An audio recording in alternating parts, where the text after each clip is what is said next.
In this video we're going to go over some customization options for the ultimate off-road vehicle we made in last. Many of these ideas could be adapted for other vehicles. As seen here, it uses 15 parts, which means we've got 6 available for additional utilities or weapons.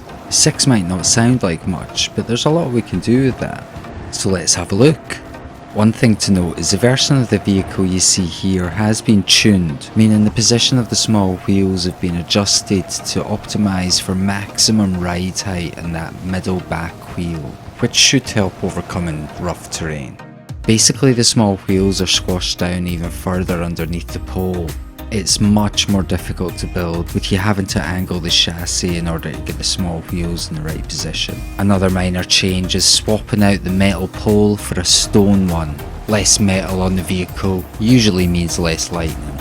Anyway, on with the customizations. First up, we've got stabilisation of the steering position. Now, I tried a variety of designs using wagon wheels and I did not like them, apart from the fact they get destroyed in any kind of lightning strikes. They're also really weak. Pots, on the other hand, are just as weak, but at least they don't get destroyed in lightning. And when combined with a stabiliser, they seem quite effective at keeping you upright. The biggest drawback is they are the #1 fail point if you tumble your vehicle, and they most definitely will snap off. But if you can keep the vehicle upright, they can be a lot of fun. An alternative to pots is trying to contain Link by using U-blocks. Unfortunately, you can still fall out the front, but it seems a bit more effective going uphill, although the whole thing is really unwieldy as there's not really many places to put it. And being perched so high on top is hardly a stable position. Few things beat sending a vehicle off a cliff though. Next up, we've got roofs. Wings look cool, they have the biggest coverage, but unfortunately they do have an expiry on them. Sleds are a longer lasting option, with all of these roofs having the benefit of both concealing you from the enemy as well as defending you from any incoming projectiles. Minor warning here, if you're using the sled upside down, bear in mind there isn't much friction and it might just slide away from you. And that's why I usually opt for a cart. Combined with a well chosen steering position, a roof can really add to your protection. We've got one final utility to have a look at, and that's a propeller. If you thought going uphill was easy before, be ready for it to be made even easier. This uses a metal pole from the Turakamik shrine in order to extend electricity from the front shock emitter to a motor at the back that powers 2 propellers. This thing absolutely powers up hills. The only problem is, the camera seems to revert to first person because all the stuff at the back seems to get in the way. It's also a bit off balance weight wise and tends to tip back. But other than that, it seems to be pretty unstoppable. Well, almost.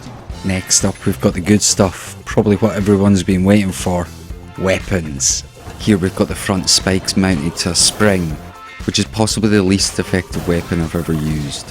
Also, my camera got stuck behind something and we ended up in first person for ages, which was kinda cool on its own, but you can't see where you're going at all. So yeah, not very effective. Something that is more effective is cannons. The only issue is getting them to aim. I'm using the Construct head setup here for lasers, so it's probably not ideal and could definitely be tweaked to get more accurate aiming. But they definitely introduce an element of chaos and a lot of destruction. Next up, we've got a front mounted spinner using a big wheel, metal pole and a couple of spiked balls. A better option might be to use a motor, and that way the spiked balls and pole will be electrified. Here's the spinner I used in the Dual Fury video, except this time there's only one. It gets the job done, but it's definitely less effective than the dual version. But I just threw this together quickly and I'm sure it could be improved with further tweaking. Adding a frost emitter will always help. This is a fully electrified version.